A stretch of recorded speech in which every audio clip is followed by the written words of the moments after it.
قدرمنو کتونکو سلامونه هیله لرم چې ښه به روغ جوړ به گلگت بلتستان ته راغلی یم ډسټرک استور بیا په استور کې جیلم ته راغلی یم ډېره سخته یخني ده په غرونو باندې واورې پرتې هم دي د دې یخ موسم سرې دلته د سیاسي هلې ځلې ډېرې ګرمې دي ګرما ګرمي جوړه کړې ده تاسو کتی شئ په هر ځای کې موږ سره د جیو نیوز ریپورټر د ضلع مهمند عرفان الله جان هم موجود دی هغه سره موږ خبرې کوو د دې ځای د سیاسي احوال په ذریعه باندې عرفان الله جان څه ګڼی دې ځای کې د موسم ډېر یخ دی څه تاثرات لري خلک څنګه چل دی خو ګرم جوش ټي که نه دي السلام علیکم ګرانو کتونکو څنګه چې زموږ د ملګري وي ګل حسین چې یاره موږ موجود یو په چیلم کې دا تقریبا د استور نه د 2-3 غنټو په ټریول باندې واقع دی او انتهایی یخ ځای دی او دلته چې کو وګورو نو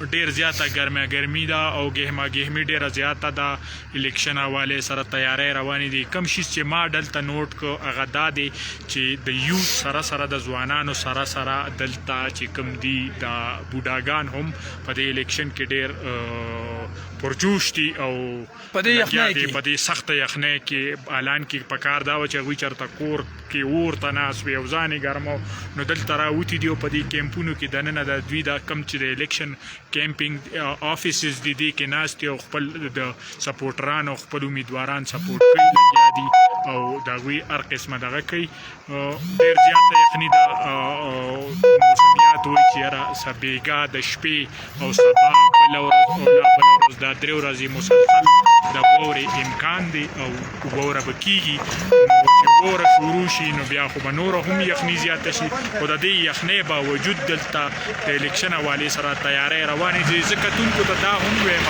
چې استور ضلع کې 2 حلقې دي یو استور 1 ده یو استور 2 ده GBA 13 او GBA 14 په دې ټوټل 2 حلقو کې په دې ضلع کې 62401 چې کوم دي دا ووټرز دي میل فیمیل کمباین دوی به ووټونه اچوي او د دې نه علاوه 105 پولینګ سټیشن دلته جوړې شوي دي په دې 2 حلقو کې عرفان الله جان د 105 پولینګ سټیشن جوړې شوي دي نو دې کې حساس څومره دي انتهایی حساس څومره دي حساس چې کوم دي په دې کې 32 چې کوم دي هغه حساس پولینګ سټیشن دي او 23 چې کوم دي هغه انتهایی حساس جوړې شوي دي که زما د ملګري تاسو ته وښیي نو دغه طرف ته چې کوم دي دغه طرف ته مینی مرګ یو ایریا ده او دې طرف ته بیا دیوسای ده د شاته دغه سایډ ته د دیوسای دغلته بیا سکردو دي د سکردو دا چې کوم د مونږ چې کوم حلقه کې ولاړو د GBA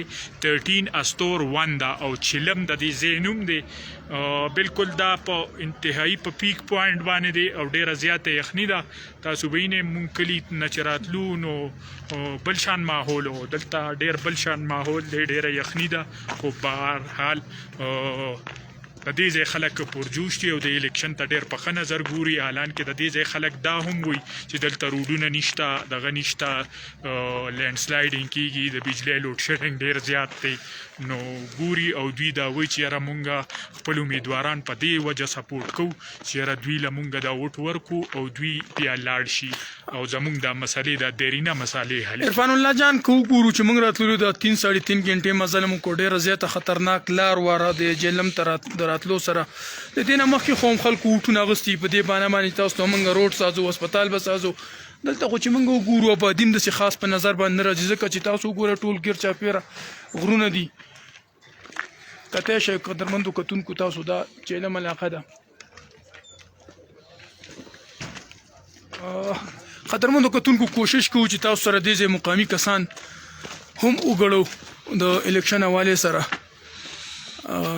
کاکس ته دې اواز وکړي عرفان الله جان چې ویې ګړو چاچا را روان دي کوم چاچا دا لک را روان دي دی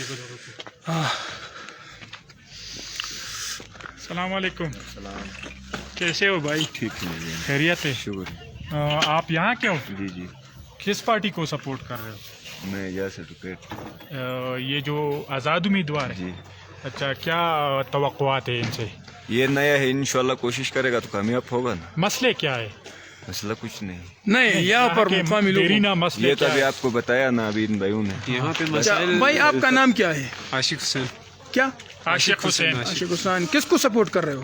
میں ڈاکٹر عباس کو اتحاد پینل کو سپورٹ کر رہا اتحاد پینل کو. یہ آزاد امیدوار ہے؟ ہوں. جی آزاد امیدوار. اچھا یہ بتاؤ یہاں پر مقامی لوگوں کی کیا کیا مسائل درپیش ہے یہاں پر؟ اصل میں یہاں پہ ایسا ہوتا ہے سر, یہاں پہ 2 سائٹیں ہیں, ایک رٹو سائٹ ہے, ایک یہ یونین, 2 یونینز ہیں. ہاں. تو یہاں پہ ہر وفاقی پارٹی کا ٹکٹ جو ہے اس یونین میں چلا گیا ہے. یہاں سے آج تک کوئی امیدوار نہیں نکلا ہے. اچھا. جس کی وجہ سے یہاں پہ کوئی ترقیاتی کم نہیں ہو رہا ہے. اس لیے ہم نے متفقہ طور پر یہ ڈاکٹر عباس کو سلیکٹ کیا ہے. سابقہ دور میں نظر انداز ہوا ہے. نظر انداز میں. جی. اس دور میں بھی پارٹی کے 5 پارٹیوں کے سارے ٹکٹ ادھر چلے گئے. اچھا. ہمیں نظر انداز کیا گیا, اس لیے ہم نے یہ ڈاکٹر عباس کو نکالا ہے متفقہ طور پر, اور انشاءاللہ اس کو کامیاب کریں گے. ٹھیک. اچھا اگر آپ بتائیں تھوڑا سا ہمارے ساتھ تعاون کرے, یہ جو راستہ جا رہا ہے تو یہ کہاں پر جا رہا ہے؟ یہ آگے برزل ٹاپ سے اس کے 2 رخ آتے ہیں. ایک منی مرگ سائڈ پہ جاتا ہے. منی مرگ کس طرح اگر برزل ٹاپ سے اس سائڈ پہ جاتا ہے یہ راستہ اس طرح؟ جی دائیں سائڈ پہ. اچھا. منی مرگ آتی ہے اور سیدھے جائیں تو آپ گلتری بنیاد شکمہ ہو گیا آگے آئیں. اچھا. کرگل سائڈ. سکردو کا یہ روڈ ہے, یہ جو اس طرف بیرل سوپور جو ہے یہ دیوسائی کا راستہ. جی. اچھا. یہاں پر خوبصورت کون سی جگہ ہے مشہور جو لوگ یہاں پر آتے ہیں سیر کرنے کے؟ دیوسائی نیشنل پارک ہے. دیوسائی نیشنل پارک اور راما ہے. اچھا. راما لیک جو سینٹر اسٹور میں آتی ہے اوپر. اچھا. دیوسائی ہے, اور یہ دمیل آتا ہے اندر. منی مرگ دمیل. آگے راستے جانے کی اجازت ہے کہ نہیں؟ یہاں پرمیشن لے کے جانی پڑتی ہے. اچھا. دیوسائی کے لیے کسی پرمیشن کی ضرورت نہیں ہے. یہاں پہ آگے بارڈر ایریاز ہے منی مرگ سائڈ پہ, تو اس کے لیے آرمی سے پرمیشن لینی پڑتی ہے. اچھا. دیوسائی کے لیے پھر پرمیشن کی ضرورت نہیں. یہ دیوسائی اوپر والا راستہ. جی. ٹھیک ہے. اس موسم میں شاید مشکلات ہوں گے. ہاں وہاں پر برفباری اور قدرمنو کتونکو تاسو د دې مقامي خلکو سره هم خبرې واورېدلې. ډېره زیاته یخني د لاس مې یخ شوی دی. اوس په عرفان الله جان د خپل پیج نه هم لاړ چې هغه به خپلې د خبرې وکړي. نو دعاګانې کوئ چې د 15 نومبره پورې دلته د یخني موږ برداشت کړو.